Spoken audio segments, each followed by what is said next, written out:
Hi there, I'm Miles Huckle. I'm the lead project and programme management trainer for the University of South Wales. Kinds of organisations where the change management qualification would really help are any really where change is currently in play. So if your organisation, team, department is going through change in some form, then almost inevitably this course will have some approaches, tools, techniques that may well support.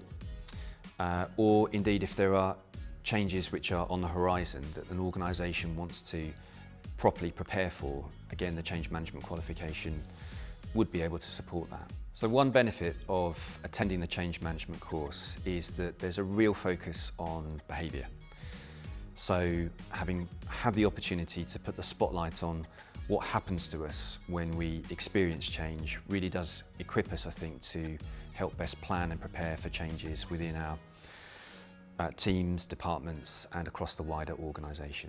One realisation that people have often on the change course is a recognition that, hey, I've been through this, I recognise this situation, and perhaps I didn't know that there were particular approaches or tools or techniques that I could have used or indeed would have been beneficial for me.